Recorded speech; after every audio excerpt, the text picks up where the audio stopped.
Hi, you're welcome back. This is clip 6, giving examples of company accounts. Now there are two ways a company can be funded. One is by shares, and when you buy shares you buy ownership of the company. You own it. There is no obligation on the directors to ever give you money at all. You own the company. If you own over half of it, you can sell it. A dividend is sometimes paid as an incentive or an interest as such. So if you buy €1,000 worth of shares in a company, those shares are your ownership in part of the company. If the company does well, it could go up to 2,000, 3,000. If it goes down, it might be a lot less. If the company's doing well, they'll pay you a dividend. They'll pay you something, and you get both the dividend while you have your shares in there, and then at the end you can sell your shares. Now, if that was the way for everybody, it'd be great. I bought shares in various things and I got out all right, but I never really did that well. Now, the other way to finance a company is leveraging. That's borrowing. You go to a bank and you borrow, and in a bank you have to pay the interest. The interest is paid off mostly first, as I showed you in the previous video, and the principal is paid off then later on. If you fail to pay the loan, your bank loan, you're in default, and they can liquidate you, wind you up. Appoint a liquidator.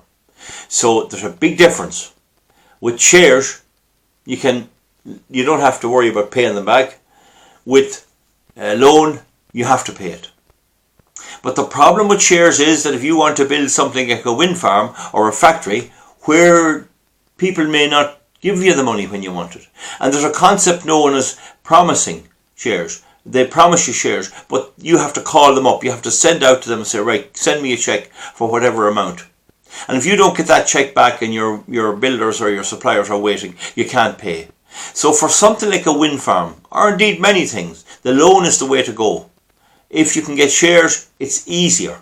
It's simpler, but it's not as sure in the short term.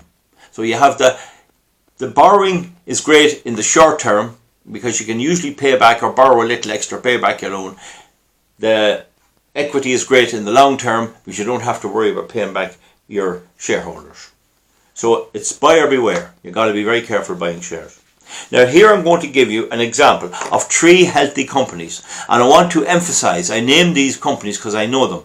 And of course there'll be some mug somewhere will say I'm saying that they're in trouble or they're windmills. This has nothing to do with wind farms. This is an example of 3 companies in my locality and how they're doing. Okay, I want to make that very, very clear.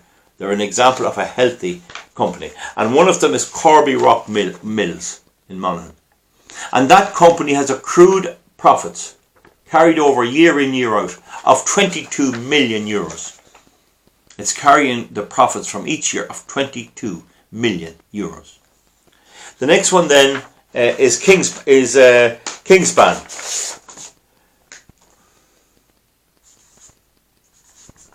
So Kingspan. So here it's here. Kingspan in 2018 had a profit of €335 million. €335 million. Okay. It owes 1,221 million. 1,221 million. And it has assets of 900 million. So if it was wound up, those assets would be sold and they'd pay off their what they owe, and there'd be a little more to be paid. But the point is, if you look at what they're taking in every year, 335 million, they won't be that long, a few years, and they'll pay off their debt.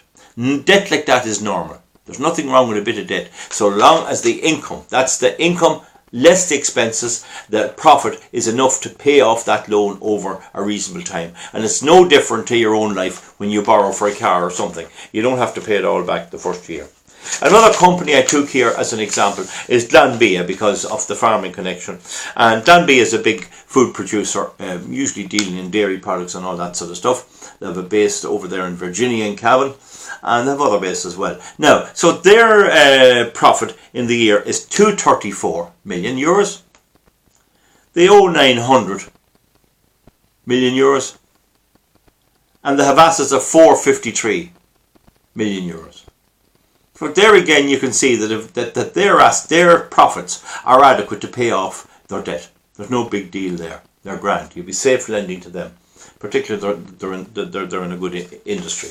So just to get that again now, because I'll leave it now, and this is healthy companies. Others like Guinness's, many other good companies, Johnson, Mooney and O'Brien. Some of these are private companies, you won't get detail. But this is the general run. They all owe a bit. They all have good assets, and they're real assets. And they all have a nice little bit of profit coming in. And they're in fairly safe and good industries. Now remember one thing about those three companies, Corby Rock, Kingspan and Glanbia.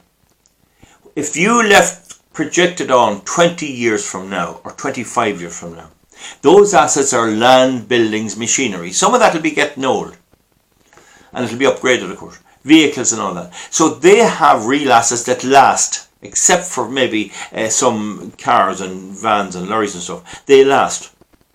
So their assets will not go down that much. They'll always have assets in land and all that type of thing. And they have goodwill and they have connections and they have a good credit rating and all that sort of stuff. So their assets are good. They're going to last. A wind farm's assets is gone in 25 years because they don't even own the land. And the windmills is clapped out. And there's a huge cost in decommissioning them. So as you go into 5, 10, 15 years, you begin to face the spectre that your wind farm will soon be worthless. And that's not properly reflected in the accounts at all. They're breaking the rules on accounting there. It's not properly reflected. And in a few years' time, we should be seeing wind farms having to be either rebuilt or scrapped altogether. And so where is your asset value? What are they actually worth? And as we go to look through my dossier, we're going to see that. And we can see that there's a huge problem down the road. A huge problem coming at us. And I'll be searching to see what exactly is going on. There's something funny going on, as Bob Dylan said in the song. I know I can feel it in the air. So we'll be back to you then. And thanks very much for that. I'll switch off here.